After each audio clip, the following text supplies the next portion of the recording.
I am Poonam Vohra from Egypt Economics Learning Center. From now onwards, the discussion will be on development experience of India since 1947. Let me give you a brief background. India's development has come a long way since independence, leaving behind a string of landmarks that define its journey from the agony of partition to a strong, powerful and developing nation. Since 1947, India has been marked with significant milestones and reforms that enabled it to achieve substantial growth in various areas like rise in national income, literacy, growth, living standards, life expectancy, and a wide variety of other economic indicators.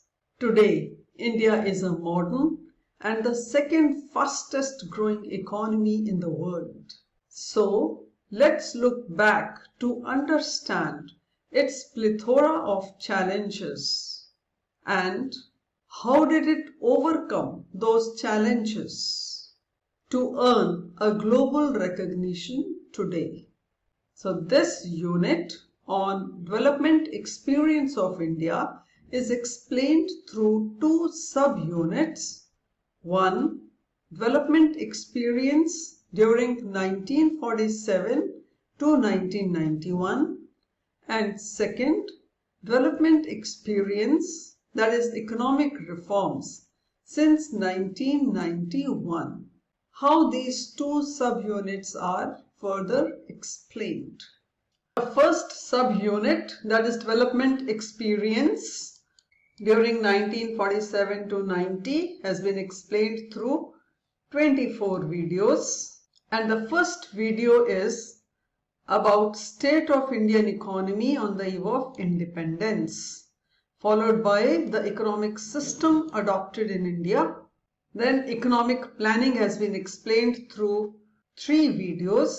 What is economic planning all about? What are its goals? And the conflicts that exist in the goals of planning. Then one has to understand the features, problems and policies of agricultural sector. And these are explained through 7 videos comprising of features of agricultural sector, problems of agriculture relating to land, labor, capital and marketing, and then agricultural policies relating to land reforms and technological reforms.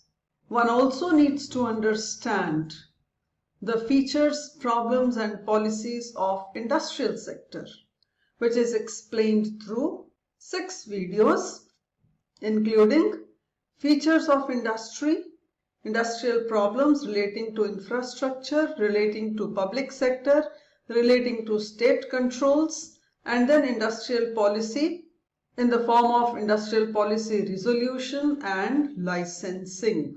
This is then followed by the role and importance of small-scale industry. One also has to understand the problems and policies of foreign trade, explained through 2 videos, and finally one needs to evaluate the performance as per the economic planning. This is explained through 2 videos in the form of appraisal with respect to growth rate and self-reliance in the economy, and with respect to social justice and modernization. So let's begin with the first video on the state of Indian economy on the eve of independence. On the eve of independence, Indian economy was underdeveloped with low per capita income, illiteracy, poor infrastructure, dependence on imports, economy being agrarian in nature, low industrial development and so on. The country had to face huge social and economic challenges at the time of independence. In order to understand the country's development experience and achievements, one needs to understand its dismal state. At the time, it was inherited from the British rulers. So the learner will understand the dismal state of the economy, reasons behind it, and reasons for adoption of mixed economic system. After 200 years of British rule, India finally got independence in the year 1947. At that time, Indian economy was in a very bad shape. It was subjected to a targeted colonial exploitation of all sectors through unequal exchange and internal disarticulation. The British framed policies, made investment, and developed only those sectors that were in tune with exploitation and favored England. The only purpose of British was to unjustly enrich themselves at the cost of India's economic development, and that is why they did not pay any attention to the development. It completely ruined the Indian economy and made it dependent upon Britain. The country's growth of aggregate real output during the first half of 20th century was less than 2%, and growth in per capita income was only 0.5%. Thus, in 1947, when British transferred power, India was a backward, depleted, stagnant, crippled, and an underdeveloped economy. Let's try to understand more about the state of economy. Indian economy was extremely backward, as agriculture was the main activity, where more than 70% of country's working population was engaged in agriculture, but its production was much less than its demand. Other reasons were existence of zamindari system, institution barriers, widespread tenancy, mounting indebtedness, primitive production methods, lack of finance, small and scattered land holdings, absence of irrigation over large land, inadequacy of credit and marketing facilities. Also, there was systematic deindustrialization of India. The country's famous handicraft industry declined as British followed a discriminatory tariff policy. Low level of industrialization was due to deficiency in basic and heavy industries, negligible production of machines and few consumer goods like sugar, textiles, etc. So the country was highly dependent on imports. All these factors led to backwardness of the economy. Now assess yourself. You need to fill in the blanks out of the options as given. Pick up the correct answer. The statement is, on the eve of independence, the population engaged in primary sector was dash and in industrial sector was dash. Options are A, 70% and 30%, B, 60% and 20%, C, 80% and 10%, or D, 50% and 40%. Please check your answer. The correct answer is option C.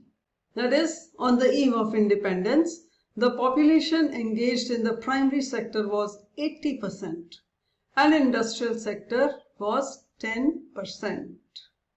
Indian economy was a depleted economy, faced with a situation where real capital gets exhausted.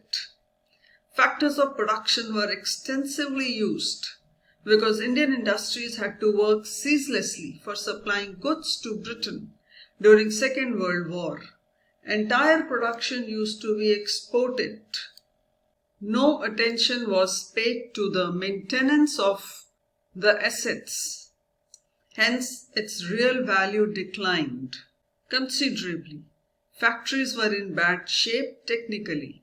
In the absence of investment, industrial capacity also declined. India was deprived of goods for mass consumption.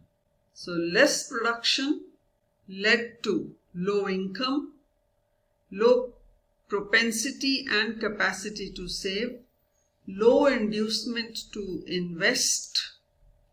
Hence there was lack of investable surplus. Although the country possessed abundant stock of natural resources, but due to deficiency of capital, these resources were not fully utilized for the production of material goods and services.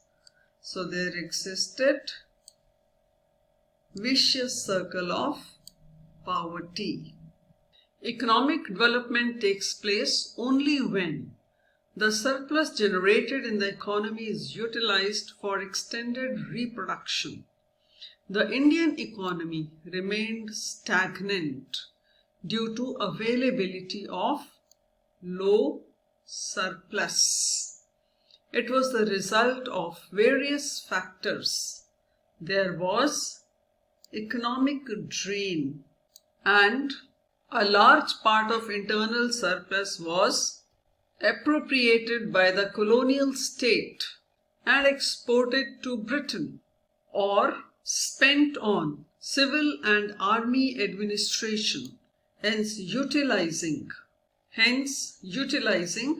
very little on development of agriculture, industry, infrastructure like education and health. India's policies were determined in Britain and in the interest of British economy. The development of India as a market for manufactured goods and supplier of raw material was brought about by discriminatory and exploitative state policy in every possible field of economy, like agriculture, industry, trade, finance, banking, transport, communication, foreign capital, education, technology, and so on. Now, have a look at this statement and identify whether it is true or false. Zamindari system brought stability to cultivation during the British rule in India. It's a false statement simply because Zamindari system had brought instability as tillers lost their rights of cultivation and lost interest in cultivation. As a result, India experienced low development. Average GDP growth rate was minus 1.79% in 1950 and average annual growth rate of per capita income was not more than 0.5%. Reasons were low agricultural growth, less than 4% industrial growth, 2% tertiary growth, negative net factor income earned from abroad, low investment in agriculture, industry, heavy dependence on imports, discriminatory policies, debt payment, adverse balance of payment, economic drain on financial resources. At the same time, the country experienced just 18% literacy, more than 40% below the poverty line, high unemployment, just one doctor per 6,000 population, only 2 lakh primary schools and 14,000 upper primary schools.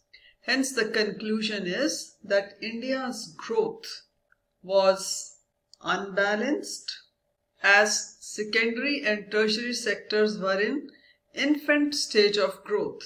So India's economy was lopsided and backward. So now it is understood that India's economy on the eve of independence was a backward, depleted, stagnant and underdeveloped economy. The leaders had to decide the type of economic system to be adopted for nation's progress. So it is essential to understand the very basics of economic systems. Now, after having understood various aspects and answering few questions, I am sure you can now answer this question very easily. The question is, give just one most crucial economic challenge faced by India at the time of independence. Although there are various challenges faced, but the most crucial challenge was the existence of poverty, inequality and unemployment. I hope you have understood how depleted, how depreciated, how much stagnant and how much backward the economy was when Britishers left. It was important to understand this dismal state in order to realize the efforts made in order to achieve and get recognition as a global power. So with this, the session comes to an end. The next session would be on economic systems. I would suggest to read Economic History of India. You will learn a lot and enjoy it too. So till we meet next, keep reading and keep learning.